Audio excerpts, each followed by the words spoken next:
Assalamualaikum warahmatullahi wabarakatuh. Selamat datang di channel ini. Jadi hari ini saya akan memberikan materi bagaimana cara budidaya seledri. Budidaya seledri, nama Latin Apium grapeolens, nama Inggris Kellery, famili Apiaceae. Bibit Bambi dan Amigo yang biasanya digunakan. Langkah selanjutnya adalah persemaian. Tempat persemaian.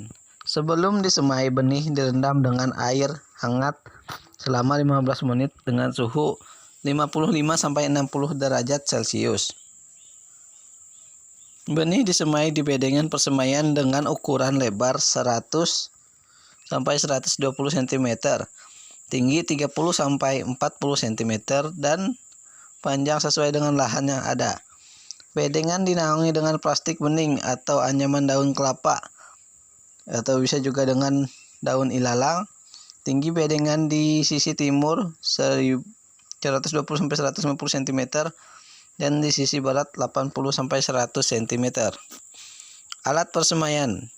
Benih panah merah untuk 1 hektar dibutuhkan 250 gram benih. Media persemaian. Campurkan 2 kg pupuk kandang dan pasir jika tanah terlalu liat dengan tanah di bedengan persemaian.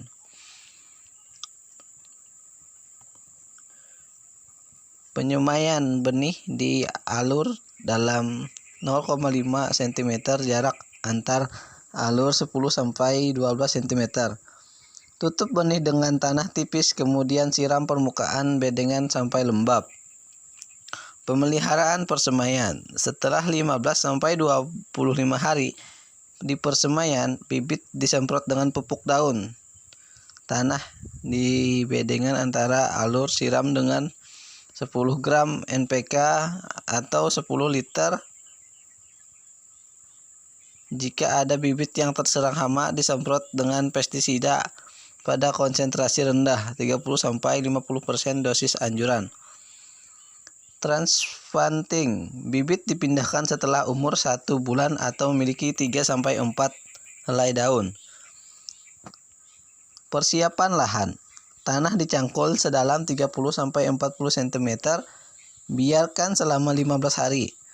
Jika pH kurang dari 6,5, campurkan dolomit pada tanah olahan. Dosisnya 1-2 ton per hektar tergantung pH tanah. Buat bedengan dengan lebar 80-100 cm, tinggi 30 cm dan panjang sesuai lahan yang tersedia. Jarak antar bedengan 30-40 cm. Buat parit antara bedengan untuk pengairan. Campurkan 15 ton pupuk kandang matang dengan tanah bedengan untuk ukuran 1 hektar. Ratakan dan rapikan bedengan. Buat lubang tanam di dalam bedengan dengan jarak 25x30 cm. Tanam 1 bibit per lubang tanam. Padatkan tanah di sekitar batang. Siram bedengan dengan air sampai lembab. Pasang mulsa jerami pada kering setebal 3-5 cm menutupi permukaan bedengan, tetapi jangan menutupi bibit seledri. Guna dari mulsa jerami adalah agar air tidak menguap. Pemeliharaan tanaman. Penyulaman. Penyulaman dilakukan secepatnya, tidak lebih dari 15 hari setelah tanam. Cabut tanaman yang mati, lalu ganti dengan yang baru, lubang yang sama. Pengendalian hama dan penyakit tanaman. Dilakukan jika diperlukan, jika terlihat gejala terserang hama atau penyakit. Untuk pencegahannya, sebelum ditanami, bibit direndam dulu dalam pestisida pada konsentrasi 50% dari dosis anjuran. Hama yang biasanya menyerang ulat tanah, kutu daun, dan tungau. Sedangkan penyakit nematoda akar virus Aster yellow, bercak septria, bercak cercospora. Penyiangan gulma dilakukan bersamaan dengan pengemburan dan pemupukan dengan penambahan garam dapur, yaitu pada 2 dan 4 minggu setelah tanam. Pemupukan, pemberian pupuk dasar dilakukan pada tanaman.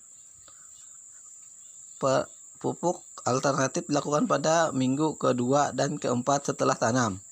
Perkiraan dosis dan waktu aplikasi pemupukan disajikan pada tabel berikut. Pada awal pertumbuhan, tanaman disiram 2 hari sekali. Pengairan berikutnya menjadi 2-3 kali per minggu. Tergantung dari cuaca, tanah tidak boleh terlalu tergenang atau becek atau terlalu kering. Pengairan dilakukan dengan cara mengaliri parit di antara bedengan.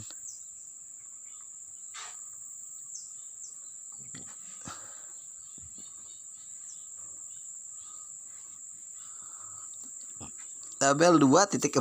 Rekomendasi pupuk untuk seledri pada tanaman mineral. Pada tanah mineral, tingkat kandungan fosfor dan kalsium sedang mayat and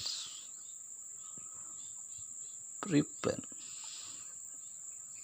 Dan ini adalah tabelnya. Umur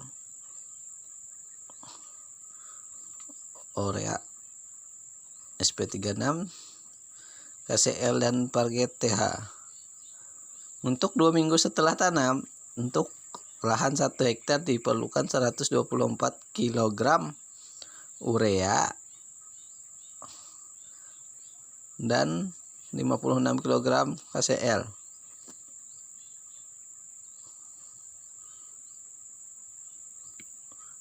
Panen dan pasca panen. Ciri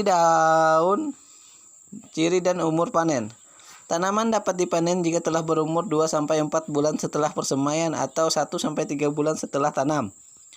Pertumbuhannya sudah mencapai maksimum, telah menghasilkan anakan-anakan yang cukup banyak. Cara panen seledri: dipanen dengan cara memetik batang 1-2 minggu sekali, atau dapat juga dengan mencabut seluruh tanaman. Pasca panen. Hasil panen diseleksi dengan membuang batang dan daun yang rusak atau terserang hama. Kemudian cuci dengan air mengalir agar pestisida dan insektisida serta kotoran yang melekat hilang. Setelah itu lakukan pensortiran berdasarkan ukuran jenis sesuai permintaan pasar. Pengemesan: setelah penyortiran, seledri diikat kemudian dimasukkan ke dalam karung goni atau wadah serupa untuk pasar tradisional, sedangkan untuk swalayan atau ekspor diberi wadah dus, karton, atau wadah plastik. Sekian dari saya. Assalamualaikum warahmatullahi wabarakatuh.